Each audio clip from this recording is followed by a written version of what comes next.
오늘 라디오 스테이지 6화, 5화에 이어서 몰아서 촬영하는데요. 그래서 오늘은 이번 화에서는 오늘 날씨가 비 왔다, 뭐 지금 그런다 이런 얘기는 생략하고 이누 씨와 과목 하나씩 걸고 오늘 사회, 역사, 과학 또 뭐 있었나? 정보 이 네 과목을 가위바위보를 통해서 과목 몰아주기를 일단은 과학을 했던 거죠? 과학은 과학 안 했을 줄 알았어요. 수행평가 했으니까 그러면 세 과목을 몰아주기를 사회, 역사, 정보. 해보겠습니다.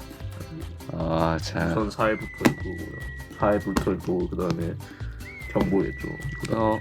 네, 사회, 정보, 역사 이렇게 세 개 딱. 그러면은 이거 역사는 진짜 버리고 싶다. 가위바위보를 역사는 통해서 절대 안 돼. 자 몰아주기 한번 해보도록 하죠. 나 3세판 아니면 단문. 단판으로 어차피 세 과목이니까 결국 3세판입니다. 대합시. 바위. 자 그러면은 저는 보자기를 냈고 이누 씨는 묵을 냈기 때문에 일단은 1교시였던 사회 문제. 사회인가? 네, 사회는 이누 씨가 설명을 드릴 겁니다. 네. 자, 두 번째 정보를 걸고 한번 가위바위보 해보겠습니다. 가위바위보. 이런 끔찍한 놈을 한다. 이누 씨는 묵을 내셨고 저는 가위를 내서 정보는 제가 설명하게 됐네요. 역사는 진짜 안 돼요. 역사 안 돼요. 역사 역사는 안 됩니다. 아버지 역사는 안 됩니다. 가위바위보. 야! 저는 보장이 됐고 이누 씨 묵을 내서 자 이게 역사도 이누 씨가 설명할 건데요. 두 번을 비겼어요. 보장이랑 가위로. 네, 오늘은 좀 시끄러운 시작이었고 점점 텐션을 낮출 예정입니다. 그렇기 때문에 오늘은 시작부터 사연 차례로 하고 수업 차례로 넘어가 보겠습니다. 이과 과목 하나 문과 과목을. 사연 먼저 들어가 보겠습니다. 뿅뿅.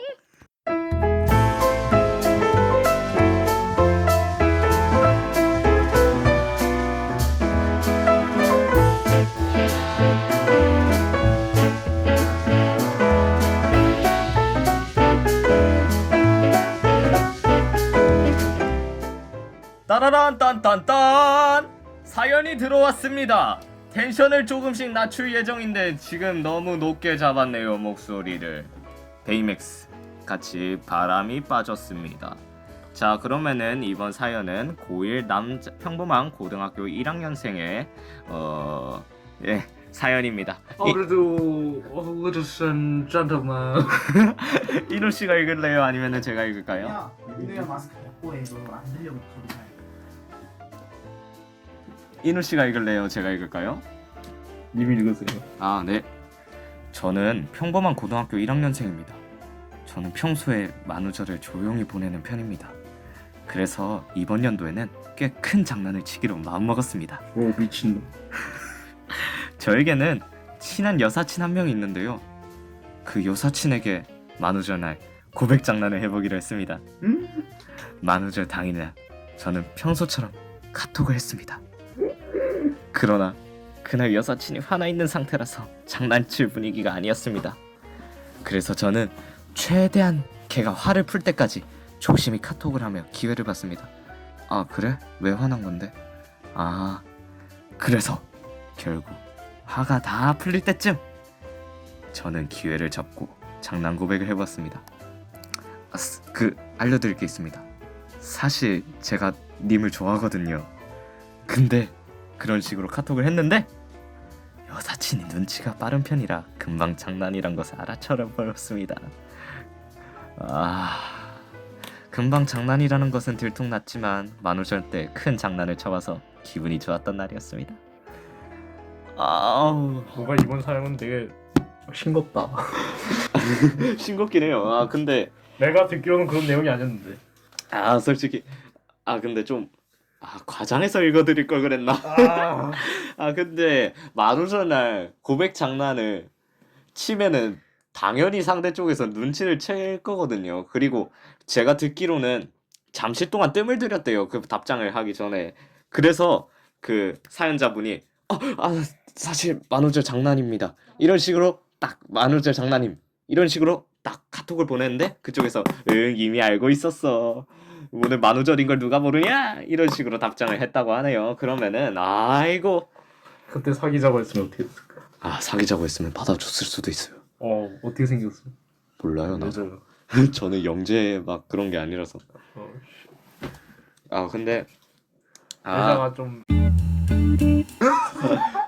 이 발언 삐 처리해 주세요. 아 내가 편집하는구나. 근데 그 있잖아요. 사연자분 제 생각에는요. 답장을 뜸들였다가 님이 말하자마자 동시에 누가 만우절인 걸 모르냐 이런 식으로 동시에 보냈다고는 하셨지만 솔직히 제 입장이었으면 좀 착각할 만하거든요. 이노 씨는 어떤 How about you? 아니 그런 경험이 없어요. 없다고? 숙연해지네요. 그러면은 이렇게 텐션을 쫙 띄워놨어요, 여러분. 텐션을 띄워놨지만 이제 공부할 시간입니다. 싫어. 텐션이 점점 떨어질 준비 되셨나요? 그러면은 라디오 스테이지 6화는 활기찬 사연과 함께 시작해 보았습니다. 이거 빨리 하고 집 갑시다. 네, 당신은 집을 못 갑니다. 가디언 녹음이 있기 때문이죠. 자, 활기찬 시간과 함께 사회 시간인가요? 사회 시간 맞죠? 사회 시간 들어가 보겠습니다. 렛츠 고! 또 정치와 법인은 미친 거 아니야? 정치와 법 아니고 경제 파트입니다.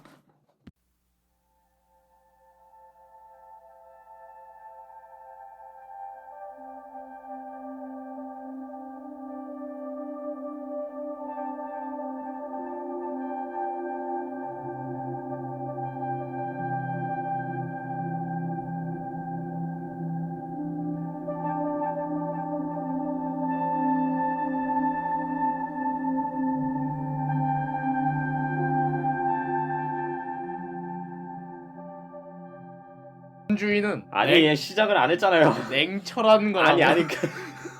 자, 이런 똑똑한 청년을 만나. 아니요. 가위바위보의 결과에 따라 이번 사회 시간은 황인우 씨께서 설명을 해드릴 것입니다. 네, 그렇게 하겠습니다. 네, 시작하죠. 자본주의에 대한 설명이고요. 자본이 중요한 역할을 하는 경제 체제고요. 자유재선 제도와 자유로운 경제 활동을 통해 이윤을 추구하는 시장 경제 체제입니다. 자본주의가요.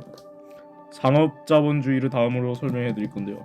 자본주의의 역사적 전개 과정을 말씀해 드리자면 일단 상업 자본주의인데요. 15세기 이 말에 신항로 개척 신항로 개척이란 여기 금이나 은 향신료 등을 아니 그게 아니야. 신항로 개척을 했잖아. 했지. 그치. 그러면은 이제 외국인들은요 동양인 그랑 막 서로 없잖아. 그걸 막 바꾸면서 그 교역하고 싶다. 맞아. 그러니까 그래서 금, 은, 향신료 같은 거를 이렇게 거래 해가지고 그거를 이제 팔 거 아니야. 그 자국 내에서. 네, 그렇죠. 그러면은 이제 거래가 활발해지고 상업이 발달했다. 그치. 그 다음에는 절대 왕정의 중심주의 정책에 힘입어 상품의 유통 과정에서 이윤을 추구하게 되었고요. 그 다음에 산업 자본주의를 설명해드리자면 18세기 중반 영국의 산업혁명으로 공장제 기업 공업의 발전으로 대량 생산이 가능해집니다. 여기서 애덤 스미스라는 사상가는 영국의 애덤 스미스라는 사상가는 국부론이라는 자신의 저서에서 수요와 공급을 조절하는 시장의 가격 기능이 보이지 않는 손의 역할을 강조하였고요. 국가의 간섭을 최대한 배제하고 시장의 역할을 강조하는 자유방임주의를 제시하였습니다. 여기서 있잖아요. 아까 전에 공장을 돌린다고 하면은 이제 물건의 생산량이 늘어나겠죠. 그러면은 이제 그 물건을 팔 때 가격이 줄 수밖에 없습니다. 가격이 줄면은 당연히 시장의 거래가 활발해지죠. 그래서 그러면은 이렇게 이제 나라는 우리 거래에 간섭하지 말고 냅둬! 이런 식으로 해서 냅두게 됩니다. 시장 자유. 그러면은 이렇게 냅뒀더니 문제가 발생했죠. 그게 뭐였나요? 독점 자본주의입니다. 19세기 말 거대한 소수 기업의 시장에 대한 지배력을 행사했고요. 이로 인해 사회주의 사상이 확산되었습니다. 19세기 초에 자본주의의 발달에 따른 소득 분배의 불평등과 같은 문제를 비판하면서도 등장한 게 사회주의였죠. 다음은 수정 자본주의에 대한 건데요. 수정 자본주의는 1929년 대공황 발생 이후 등장했고요. 경기 침체의 해결을 하지 않고 자유 방임주의를 내세웠습니다. 케인스는 미국의 뉴딜 정책과 같이 실업 구제 및 정부의 대규모 공공사업 등 정부의 적극적인 시장 개입을 주장하였고요. 또한 여기서 뉴딜 정책에 대해서 간단히 설명하자면 실업 구제 사업과 대규모의 공공사업 등을 통해 실질적인 구매를 돕는 수요를 늘리려고 한 정부의 정책이었습니다. 여기서 이제 그 막 트랙 하나 만들어지지 않나요? 막 트랙 하나 넣어. 네. 소비가 없으면은 이제 기업의 생산이 없어지고 고용이 줄고 그러면은 소비자들의 소득이 줄게 되고 그럼 또 소비가 없어지고 기업 생산이 없어지고 이렇게 계속 돌아가는 루트 사이클이 하나 형성이 된다고 합니다. 자본주의는 냉철하다. 사회 선생님이 그 말을 할 때 참 놀랐습니다. 어떤 사람의 말을 따라한 것 같은데 차가운 자본주의의 여기가 정치적인 말을 하자. 그다음에 신자유주의인데요. 이게 지금 우리 사회를 뒷받침하는 아주 기본적인 이념입니다. 1970년대 두 차례의 석유 파동으로 경기 불황 중에도 물가가 계속 오르는 현상인 스태그플레이션이 발생했고요. 이때 프리드먼은 정부의 경제 개입은 자원 분배의 비효율성을 초래하고 시장의 자율성을 강조하였습니다. 초래를 말했고요. 시장 자율성을 강조했죠. 예, 그 아까 전에 석유 파동이 일어났다 했잖아요. 네. 그러면은 이제 오일 쇼크 그게 네, 됐잖아요. 원자재가 없잖아요. 맞습니다. 그러면은 공급이 감소하게 됩니다. 네. 그러면 파는 물건이 줄게 되죠. 네. 그러니까 원자재 값이 오르면 무조건 물건 값도 오른단 말이에요. 네. 근데 실업자는 늘어나고 소득이 주는 거예요. 왜냐? 원자재도 없고 그러면은 원래는 100을 만들기 위해서 10명이 필요했는데 원자재 값이 비싸지고 막 그러니까 50밖에 못 만드는 거예요. 네. 그럼 5명만 있으면 되니까 5명은 자르는 거죠. 그럼 실업자가 늘고 소득은 줄어요. 그래서 막 이런 안 좋은 그런 현상이 발생했다고 합니다. 오, 이런 똑똑. 신자유주의에 대해서는 다음 시간에 자세히 설명을 드리도록 하겠습니다. 그러면은 이번엔 정보 시간으로 넘어가는데 저번에 조은우 씨랑 정보를 한 번에 몰아서 설명하다가 역대급 분량이 나왔었거든요. 컴퓨터 사이언스 인포메이션이다. 1시간 넘는 그 분량이 나왔었는데 아이고 이번에도 정보만 하면 진짜 막 몸이 떨려가지고 근데 또 제가 정보를 만나게 됐네요. 네, 정보 설명하겠습니다. 일단은 음악을 들으며 잠시 쉬는 시간을 가져볼까요?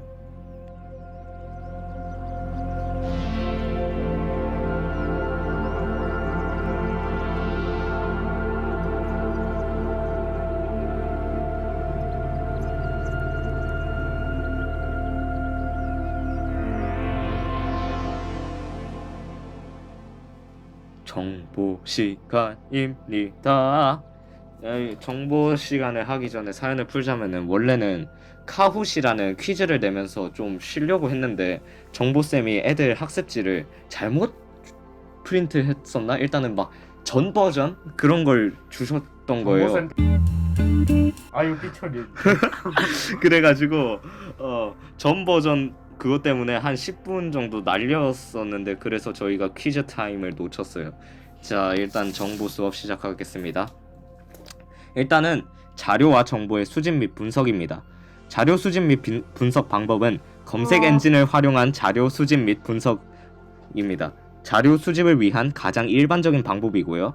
검색 엔진, 키워드 등에 따라 다른 결과를 얻을 수 있으므로 각 검색 엔진의 특성을 이해하고 정확한 키워드를 이용하여 효율적인 검색을 수행해야 해요. 검색 엔진의 특징에는 일반적으로 검색 엔진은 웹사이트 또는 웹 문서를 검색하기 위한 프로그램으로 로봇이라고 불리는 소프트웨어를 활용하여 웹사이트에 있는 정보를 자동으로 수집합니다. 수집한 자료를 검색 엔진의 알고리즘을 이용해서 분류하고 저장하였다가 사용자가 검색어를 입력하면 수집한 정보들 중 알맞은 결과를 보여준다고 합니다. 검색 엔진의 유형입니다. 주제별 검색 엔진인데요. 주제별로 상위에서 하위 세부 항목으로 분류를 해놓고 사용자는 분류된 내용을 따라가면서 원하는 정보를 찾아가는 방법입니다. 그것이 바로 주제별 검색 엔진이죠. 분류를 잘못 선택할 경우 엉뚱한 결과를 얻기 때문에 명확하게 분류될 수 있는 정보를 찾을 경우에만 유용하다고 합니다. 단어별 검색 엔진은요, 가장 많이 이용하는 검색 방법으로 정확한 정보 검색을 위해 정확한 키워드를 입력하는 것이 중요한 것입니다. 이를 위해 여러 연산자 AND, OR, NOT, AND OR NOT을 이용하여 검색 조건을 지정할 수 있습니다. 아, NOR NOT이구나. 대문자로 해놓으니까. 네, 메타 검색 엔진입니다. 키워드를 입력하여 검색하지만 자체 검색 엔진만이 아니라 여러 검색 엔진들이 질이 입력하여 그 결과를 나타내주는 방법입니다. 메타 검색은 여러 검색 사이트의 정보를 한꺼번에 검색한 결과를 나타내주기 때문에 보다 많은 검색 결과를 확인할 수 있게 됩니다. 전문기관의 자료를 활용한 자료 수집 및 분석을 알아보도록 하겠습니다. 정부가 발표한 자료나 신뢰할 수 있는 연구기관의 연구 업적을 통해 제공되는 자료들을 활용할 수 있습니다. 이 자료들은 정확성과 신뢰성이 보장된다고 합니다. 그 다음 3번, 온라인 설문을 이용한 자료 수집 및 분석. 우리 뭐 하고 있었죠? 아, 자료 수집 및 분석 방법 하고 있었구나. 설문 구성과 문항에 따라 결과가 달라질 수 있기 때문에 자료 수집 목적에 따라 명확한 설문 문항을 구성해야 합니다. 측정 및 실험을 통한 자료 수집 및 분석입니다. 직접 측정, 관측, 실험하여 자료를 수집할 수 있습니다. 측정 및 실험 방법에 따라 결과의 신뢰도가 달라질 수 있기 때문에 신뢰성을 높일 수 있는 방법이 적용되어야 한다고 합니다. 데이터 수집과 전처리입니다. 데이터 수집 1차 자료 설문조사, 종이 설문지인데요. 설문지 회수 후 시트에 데이터를 입력하고 코딩하는 작업이 필요하다고 합니다. 온라인 설문조사 도구 활용에는요, 시공간의 제약 없이 데이터 수집, 결과값 자동 입력으로 편리합니다. 그 다음에 2차 자료는 크롤링, 스크래핑이라고 하는데 웹, 페이스북, 트위터 등의 자료 갈무리? 트위터요? 갈무리가 뭐죠? 네, 자료 갈무리 그냥 읽기만 하세요. 입니다. 그리고 PYTHONA 피존의 뷰티풀 숲 같은 라이브러리로도 실행 가능하다고 합니다. 피도는 누구고 뷰티풀 숲은 뭐야? 구글 시트 또는 엑셀 등으로 가능하다고 합니다. 3차 자료입니다. 이미 수집되고 정리되어 있는 자료실 데이터 수집입니다. 통계청 자료, 패널 데이터, 공공 데이터, 그리고 형태로는 엑셀 파일, CSV 파일이 있습니다. 예시로는 국가 통계 포털, 공공 데이터 포털, 마이크로 데이터 통합 서비스가 있습니다. www.kosiskr 그리고 www.data.go.kr 또 mids.kostat.go.kr 네, 여기로 들어가 보시면은 한번 확인해 보실 수 있습니다. 아, 근데 또 다른 예가 더 있었구나. 그 뒷면에 보시면 서울 열린 데이터 광장 data.seoul.go.kr 이거랑 교육 통계 서비스 나이스 교육 정보 개방 포털 EDSS 에듀데이터 서비스 어린이집 유치원 통합 정보 공시 유치원 알림이 학교 알림이 대학 알림이 학술 정보 통계 시스템 있습니다. 아이고, 데이터 전처리입니다. 이거를 안 적으셔서 우리가 학습지를 다시 받고 그런 사태가 있었잖아요. 이거 혹시 어디까지였습니까? 네, 데이터 전처리를 시작하겠습니다. 이건 끝까지 했어요. 그래서 다음 시간에 실습 갑니다. 컴퓨터 실로. 아이고. 데이터 전처리란 데이터를 분석하여 적합한 형태로 만드는 과정이라고 합니다. 데이터 품질 개선, 적합한 형태로 변환하는 모든 작업들을 포함하고 있어요. 데이터 품질 저해 요인은요. 측정 오류에 따른 문제와 사람 실수, 장비 오류 같은 것에서 발생한 측정 오류에 따른 문제와 누락과 중복 입력에서 발생한 수집 과정에서 발생하는 문제, 그리고 이상치, 결측치라고도 부르는데 이상치, 제거는 무시, 비슷한 값 넣기가 데이터 품질 저해 요인이라고 합니다. 그 다음에 데이터 분석은요. 데이터 검색, 데이터 형식 지정, 데이터 시각화, 표본 추출, 개별 속성 분석, 속성 간의 관계 분석이 있습니다. 그 다음에 마인드맵을 활용한 정보의 시각화를 알아보도록 하겠습니다. 마인드맵은 핵심 키워드를 중심으로 확장시켜가는 시각화 방법으로 아이디어의 전체적인 구조와 흐름을 파악하기 쉽게 합니다. 인포그래픽을 활용한 정보의 시각화를 알아보면은 인포그래픽은 정보를 쉽고 빠르고 알기 쉽게 전달하기 위하여 그림, 표, 차트, 다이어그램 등을 종합적으로 활용한 결과물을 말합니다. 인포메이션과 그래픽의 합성어라고 합니다. 그 다음에 기본적인 정보의 시각화 방법입니다. 표와 차트입니다. 표는 관련 있는 자료들을 일정한 형식과 순서에 따라 보기 쉽게 나타내는 형태이고 차트는 표의 자료를 원이나 막대 등의 도형으로 나타내는 형태입니다. 자료의 양이 많은 경우 차트를 이용하여 알아보기 쉬운 형태로 제시할 수 있어요. 그 다음에 조직도가 있는데 항목들의 위계 및 포함 관계를 그래픽 요소로 표현하여 한눈에 확인할 수 있도록 합니다. 이번엔 3번 자료와 정보의 관리에 대해서 알아볼 건데 점점 목이 아파오네요. 일단은 빨리 넘어가겠습니다. 데이터베이스입니다. 데이터베이스를 이용하여 많은 사람들이 함께 사용하는 자료들을 항상 정확하고 일관성 있게 관리할 수 있습니다. 현재 가장 많이 사용하는 관계형 데이터베이스는 테이블의 형태로 데이터를 구성합니다. 즉 데이터베이스는 하나 이상의 테이블의 모임인 것입니다. 각 테이블은 필드와 레코드로 구성됩니다. 데이터베이스의 종류에 대해서 알아보면은 데이터를 표현하고 데이터베이스를 구성하는 방법에 따라 계층형, 네트워크형, 관계형이 있습니다. 계층형은 트리 형태이고 데이터의 중복이 많습니다. 네트워크형은 모든 데이터가 그물 형식으로 연결되어 있고 구조가 복잡하고 변경이 어렵습니다. 관계형, SQL은요. 행열로 구성된 테이블 간의 관계로 데이터를 관리 및 접근합니다. 관계형에는 NoSQL도 있습니다. 마지막으로 쿼리입니다. 쿼리는요 데이터베이스에서 질의문을 말합니다. 데이터베이스에 정보를 요청할 때 사용합니다. 아이고 이게 더 힘드네요. 그냥 천천히 하겠습니다.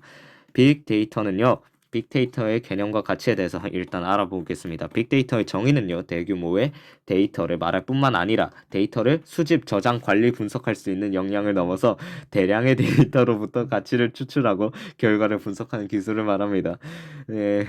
그리고 빅데이터는 빠른 속도로 생산되는 정보들을 분석, 처리하여 우리의 의사결정에 맞춤형 정보를 제공해 줄 수 있습니다. 빅데이터의 활용이 늘어나면서 정확한 분석을 통하여 올바른 정보를 생성할 수 있는 기술이 중요해지고 있습니다. 빅데이터를 처리하는 데이터의 단위로는 현재 테라바이트를 넘어서 페타바이트에 이르기도 한다고 합니다. 그리고 여기서 중요한 거는 3V가 있는데 볼륨, 버라이어리, 그리고 벨로서리입니다. 크기, 다양성, 속도란 뜻이네요. 그다음 빅데이터의 활용 사례를 알아보도록 하겠습니다. 마케팅 및 광고 분야, 스포츠 분야, 그리고 기타가 있습니다. 빅데이터의 분석 도구로는 스프레드시트, 다양한 데이터 통계 및 계산 등을 편리하게 할 수 있는 응용 소프트웨어입니다.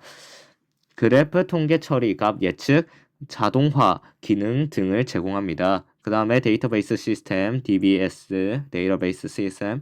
이거는요, 데이터베이스는 체계화된 데이터의 모임으로 이러한 데이터베이스에 데이터를 계속 저장, 관리하며 운영하는 것이 데이터베이스 시스템이라고 합니다. 마지막으로는 통계, 분석 및 시각화 도구입니다. 빅데이터를 이용하여 다양한 통계 및 분석 처리를 수행하고 이를 시각적으로 나타내는 데에는 SAS, 그리고 R 등과 같은 다양한 도구들을 사용할 수 있다고 합니다. 아, 저번처럼 막 어려운 용어가 많아서 힘드네요. 지칩니다. 야, 일단 정보는 읽다 보면은 영어도 많고 이해가 안 되는 게 너무 많은 것 같아요. 그러면은 이제는 드디어 역사 시간으로 넘어가겠습니다. 6화는 3과목밖에 없지만 지치는 건 5화를 연속적으로 찍기 때문에 너무 지치네요. 목의 컨디션이 안 좋아지기 시작했습니다. 빨리 합시다.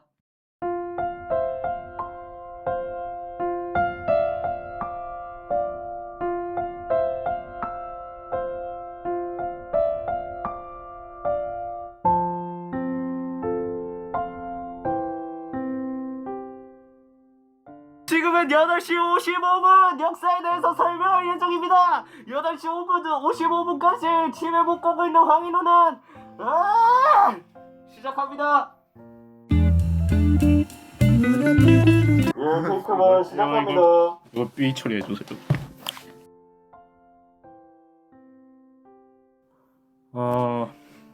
다음은 근대 역사에 대한 설명이고요. 근대적 상회사의 성립에 대한 얘기입니다. 외국 상인들이 내륙 진출로 조선 상인들이 큰 타격을 받자 이에 대응하여 근대적인 상회사가 설립되었고요. 상회사로는 평양의 대동상회와 한성의 장통상회가 대표적이고 특히 대동상회는 자본금이 수십만 량에 달하였고 인천에 지점을 설치하여 운영하기도 하였습니다. 상회사는 관어회사로 정부의 영업세를 납부하는 대신 비합법적인 상업세를 수탈함으로써 보호받았고요. 상회사의 성립을 배경으로 한성순보에서는 회사설을 게재하여 주식회사의 설립 및 운영 방법을 소개하기도 하였습니다. 그 다음은 은행의 성립인데요. 근데 그 일제시대 때는 일제강점기 시대 때는 이게 사실 의미가 없었습니다. 대한천일은행 본점이 의미가 없었고요. 다 제1은행권이었기 때문에 이건 일단 중요하게 여기지 않고 패스를 하겠습니다. 그리고 이제 방공여성 사건의 발발에 대해 말을 하자면 1976년에 개항 이후 일본 상인들이 값싼 조선의 쌀을 대량으로 수입해가면서 조선의 곡물 가격이 급등하였고 농민들의 피해가 커졌습니다. 이에 일부 지방관들은 1883년에 체결된 조일 통상장정에 근거하여 방공령을 내렸고요. 규정에 따라 여러 차례 방공령을 내려졌는데 그중 일본과의 외교 문제로 확대된 것은 1889년과 1890년에 내린 방공령이었습니다. 조선의 흉년으로 식량이 부족해지자 1889년 한경도 간술사가 방공령을 내렸고요. 1890년에는 잠시만요. 황해도 관찰사가 방공령을 내렸습니다. 그러나 일본 측은 1개월 전 문서 통보 규정을 내세워 방공령을 철회시키고 막대한 배상금까지 받아갔습니다. 다음은 상권 수호 운동과 이권 수호 운동에 대한 이야기인데요. 개항 초기 거류지 무역을 하던 외국 상인들은 1882년에 체결된 조청 상민수류 무역 장정을 계기로 내륙까지 진출하여 국내 상권을 침탈하였습니다. 이에 대항하여 상인들은 청상인과 일본 상인들의 철수를 요구하였고요. 동맹을 맺어 상가의 문을 닫기도 하였습니다. 1898년에 시전 상인들은 황국중앙총상회를 조직하여 외국 상인들의 상업 활동을 중단시켜달라고 엄중히 요구하였습니다. 아간 파천 이후 열강의 이권 침탈은 극심해지자 독립협회는 만민공동회를 개최하고 이권 수호 운동을 전개하였습니다. 독립협회는 러시아의 저령노조차 요구와 목표와 진남포 일대의 섬과 토지 매도 요구를 지지하였으며 한러은행을 폐쇄하는 데 성공하였습니다. 또한 프랑스와 독일 등의 강산채굴 요구에도 저지하였고 하지만 미국, 일본, 영국 철도 부설가 강산채굴 요구에 대해서는 서구 자본과 기술을 도입할 기회로 여겨 환영하기도 했습니다. 이런 사건을 통해 독립협회의 정치적인 성향을 알 수 있는데요. 다른 예시를 보고 더 정확하게 파악해 보겠습니다. 우선 1898년 3월 8일에 올라온 독립운동 독립신문의 기사인데요. 한러은행 설립 반대입니다. 서울에 한러은행을 세우고 탁지부에서 조선은행과 한성은행 두 곳을 맡겨 두었던 은하와 탁지부가 갖고 있던 은을 한러은행에 옮겨 두었다 하니 이 말이 맞으면 이는 온 나라의 재물 권리를 다른 나라 사람에게 사용해 주는 것이요 라는 구절이 있고요. 그리고 독립신문의 1898년 8월 3일에 올라온 영국의 북아메리카 침략에 대한 평가라는 기사에서는 북아메리카의 땅이 비옥하고 자원이 풍부하며 강산이 웅장하고 수려함이 이 세계에서 순위를 다툰다. 그러나 인디언들이 몇천 년을 맡아가지고 있어도 이 좋은 강산은 무용지물로 만들고 영국인의 땅이 된 후에는 세계에서 제일 부강한 나라가 되었다. 라면서 독립협회의 성향을 알려주었습니다. 영국을 되게 좀 좋은 나라로 센 나라로 생각했나 보네요. 그렇죠. 그 사탕 싫텐데 가루 나오면. 예, 그러면은 일제 황무지 개강권 연구 철회입니다. 오늘 하면서 느끼는 건데 참 많네요. 네, 많습니다. 저번 주 금요일 날 하셨어야죠. 금요일에 제가 왜 안 했었죠? 학원 간다면서요. 제 폰으로 뭐 하시는 거 배움은 미래를 위한 가장 큰 준비이다. 이거 읽었습니다. 들고 오세요. 빨리 일단 하세요, 빨리. 아니 들고 오시면 제가 하겠습니다. 열공 어차피 당신 폰에 있는 거 없잖아. 네, 빨리 수업 하세요. 뭐 개인적인 메시지로 들어가가지고 본다던가 뭐 그런 가렴시하는 행동을 할 거야. 일제 항무지 개강권 요구의 철회에 대해서 러일 전쟁 발발 직후 일제는 대한제국전 국토의 약 4분의 1에 해당하는 항무지 개강권을 50년 기한으로 일본인에게 위임하라고 요구하였습니다. 이에 일부 민간한 실업인과 관리들이 이 농강 회사를 설립하여 항무지를 우리 손으로 개간할 것을 주장하였고요. 또한 전직 관료와 유생들이 중심으로 되어 서울 종로의 백목전에서 결성된 보완회는 연일 집회를 열고 이를 반대하는 운동을 전개하였습니다. 이에 일본은 결국 항무지 개강권 요구를 철회하였고요. 철회하였습니다. 다음은 국채 보상 운동의 전개에 대한 내용입니다. 을사늑약 체결 이후 일제는 식민지 잠깐 뭐예요? 지난날 우리 정부가 진보에 급급하여 들여온 국채가 1300만 원이라 그 마음에 어찌 차관으로 돈을 불려서 국가의 대사업을 일으킬 생각이 없으리오.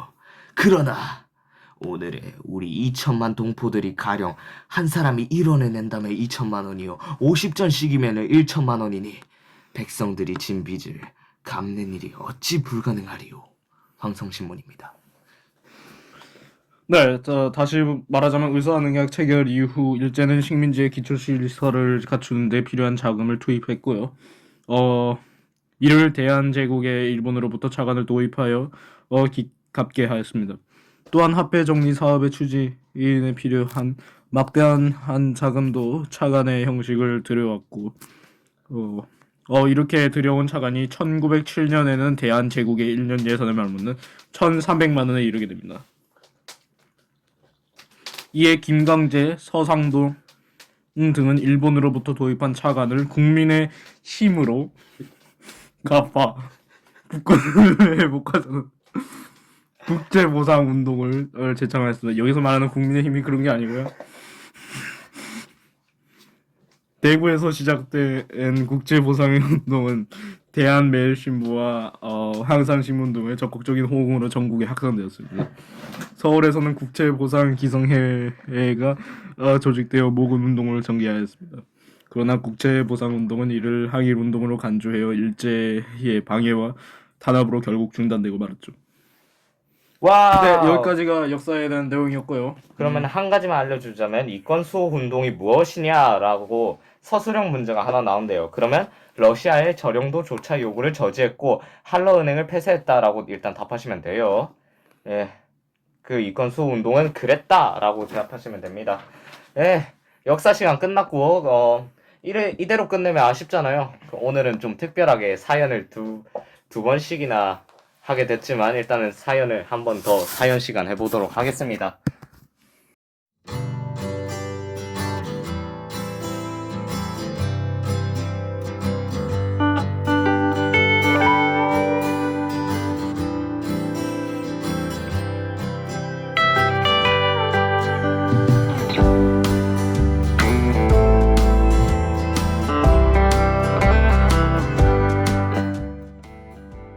자, 오늘 사연 시간에는 익명 게스트이자 특별 게스트 사연자분께서 직접 나오셔서 썰을 한번 풀어보시겠다는데요.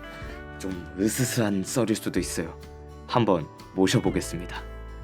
이누씨, 큰 박수로 한번 모셔주시죠. 저도 원래 특별 출연이었는데 지금 하는 거 보고서는 그냥 아유 네, 고정 멤버죠. 고정 멤버가 돼버렸습니다. 씨, B 처리할게요. 네, 특별 게스트 씨 와주세요. 썰 풀어 주시기 바랍니다. 이제 제가 대충 한 이제 중학생이 될 무렵이었습니다. 제가 이제 중학교가 올라가니까 이제 귀신에 대한 무서움도 별로 없어지고 오히려 호기심은 더 가득해졌는데 한 번에 이제 귀신을 만나보고 싶다고도 생각했어요. 혹시 다른 쪽에 호기심 아니요. 처리해주세요. 그러다가 이제 제가 어느 날 꿈을 꾸었는데 저희 아빠가 이제 어떤 그 대충 이상한 장식을 사왔습니다. 그거를 제 방 벽에 걸어놨고요. 제가 어느 날 그 장식을 보면서 잠에 들었는데 그 꿈에 그 장식이 나오는 겁니다. 그 꿈에서 그 장식이 머리 장식이었나 그랬는데 저한테 말이 걸더라고요. 그 이상한 주술 언어를 했던 것 같은데 저는 그대로 그냥 뭐 별 꿈 아니겠지 생각하면서 잠에 깼습니다. 이제 그러던 다음 날이었습니다. 다음 날 밤이 되자 저는 갑자기 어제 그 꾼 꿈이 의미심장한 것 같아서 잠시 거실에서 오늘은 자기로 생각을 해서 거실에서 자봤습니다. 그랬는데 그 새벽 3시 정도에 눈을 깼습니다. 시계를 보니까 새벽 3시 정도였던 것 같은데 다시 잠들어야겠다고 생각하는 중에 제 방 안에서 이상한 소리가 들렸습니다. 철푸덕 하면서 뭐가 깨지는 소리가 들렸습니다. 그래서 제 방 문을 열어보니 장식이 떨어져 있었습니다. 깨진 거는 제가 책상 위에 올라왔던 유리잔이었고 결국 그게 깨져버렸습니다. 거기까지는 별로 그냥 뭐 이상한 거겠다 생각하고 있었는데 그 다음날 의심이 하나도 없었다고. 유리잔이 갑자기 깨졌는데 거기에 의심 안 한 건 일단은 좀 그 다음날이었습니다. 저는 이제 솔직히 말해서 그 장식이 너무나 무서웠습니다. 근데 그러던 와중에 또 의문심이 들었습니다. 저는 제 방에 카메라를 설치하고 이제 또 잠에 들었습니다. 그러던 다음날 아침 깨어나서 카메라를 확인해 보니 착각이었는지 아니었는지는 모르겠는데 그 인디언 장식 머리였는데 인디언 장식 머리에 있는 그 눈이 약간 움직이는 듯한 느낌을 받았습니다. 저는 진짜 순간에 온몸에 소름이 돌아서 그냥 그 머리 장식을 그냥 버리자고 했습니다. 그러고 버리고 난 이후 그 다음에 어떤 꿈을 또 꿨습니다. 또 꿈을 꿔보니 뭔가 제가 어두컴컴한 방에 갇혀 있더라고요. 근데 그 인디언 머리가 또 나왔습니다. 계속 저를 쫓아오면서 말이죠. 저는 그러면서 또 그 방 안에서 깼습니다. 또 일어나 보니 저는 갑자기 몸이 잘 움직이지 않았고 가위에 눌린 듯 했습니다. 저가 그때 처음으로 가위에 눌렸던 것 같습니다. 제가 가위에서 풀어나 보려고 이제 계속 힘을 주고 있었는데 힘을 주려고 주면 할수록 뭔가 몸이 더 뻐근해지고 더 힘들어지는 느낌을 받았습니다. 또 그렇게 한 20분 정도 지났을까? 저는 오히려 지쳐서 그냥 가위를 이기고 그냥 잠을 자기로 생각을 했습니다. 그렇게 잠을 잤는데 일어나 보니 제가 거실에 있었습니다. 그랬는데 갑자기 꿈이었는지 아닌지는 정확하게 기억 안 나는데 저희 집 창고로 제가 갑자기 들어갔습니다. 들어갔더니 창고 구석에 박혀있는 그 인디언 머리 장식이 있었습니다. 저는 그 상태로 놀라 자빠졌고 그러고 난 뒤 제가 너무 무서워서 제가 교회를 다니는데 교회 목사님 보고 뭐 이런 거 이게 그냥 개꿈이겠냐 아니면은 진짜로 그 귀신 같은 게 있을라나 물어봤는데 일단은 목사님이 뭐 정확하게는 자기도 모르니까 일단은 잘 모르겠다고 일단 하셨습니다. 그래서 저는 다음날 아버지가 가지고 온 그 인디언 머리 장식을 들고 다음날이 교회를 가는 날이었는데 그때 인디언 머리 장식을 들고 와봤습니다. 근데 뭐라고 해야 되지? 그 인디언 머리 장식에 좀 의미심장한 게 적혀 있었습니다. 그 뒷면에 뒷면이 약간 뭐라 해야 되지? 그 나무 판자 같은 거로 가려져 있었는데 그걸 뜯어보니 그 안에 판자에 뭐가 적혀 있었습니다. 저도 정확하게는 잘 모르겠는데 그 판자가 좀 의미수상했습니다. 저는 일단 인디언 머리를 결국에는 이제 불태워버렸고 그러고 난 뒤 다음날에 잠이 드니 그 처음으로 오랜만에 제대로 된 꿈을 꿨던 것 같습니다. 별로 무섭지는 않은데 약간 그때 당시에 경험했던 걸로는 실제로 경험하면 확실히 충분히 무서울 수 있는 사연이에요. 그리고 또 이제 혹시 영국인의 침략을 받은 인디언의 영혼이 이제 그 사연으로 듣는 것도 이제 편집을 좀 깃들이면 훨씬 무섭게 느껴질 수도 있고, 근데 여기서 내가 사람으로서 느낀 것과 내 편집자로서 느낀 게 딱 두 가지 있습니다. 일단 이누 씨는 무엇을 느꼈죠? 와우. 저렇게 확실한 꿈을 꾸구나. 저는 이게 꿈이 되게 흐리멍텅하거든요. 꿈 말고 현실이랑 막 오가면서 막 그랬는데, 일단 저는 되게 세상은 막 모르는 거구나, 막 기묘하다라는 걸 일단은 인간으로서 느꼈고, 편집자로서는 분량이 길어서 여러 파트로 나눠야겠다. 네, 쇼츠로 올리려면 여러 파트로 나눠야겠다라는 거를 느꼈습니다. 네. 사연이 딱 이제 스토리 형식으로 쭉 돼 있잖아요. 네. 그러니까 감상평 같은 거는 딱히 못 쓰겠고, 그 쭉 돼 있으니까 딱히 뭐 이미 끝난 사연이다 보니까 딱히 뭐 뭐라 해야 되지? 피드백? 네, 해답 같은 거는 딱히 제발 없고요. 부탁이네. 저는 그게 제일 부탁하고 싶은 게 제발 특별 출연으로만 불러주세요. 이게 뭐예요? 이게 요즘 3개의 화를 3개나 찍고. 아니 근데 이누 씨는 특히 더 그런 게 이누 씨는 본인 목소리보다 좀 더 이제 성우병 걸린 것 마냥 낮게 울림 있게 내시잖아요. Like this. 자, 이렇게 길고 긴 여정이 끝났습니다. 네, 6시부터 녹음을 시작한 이것은 현재 9시 15분이고요. 3시간 동안 계속 쉴 틈 없이 씹으렸던 우리는요, 현재 목이 나간 상태입니다. 하지만 여기서 저희의 일은 끝나지 않습니다. 현재 진행 중인 가디언의 재녹음이 있을 예정이거든요. 아이고 주여. 일단 라디오 스테이지 6화는 여기서 끝났으니까 여러분 안녕. 지금까지 정재원 황인호였습니다. 빠이.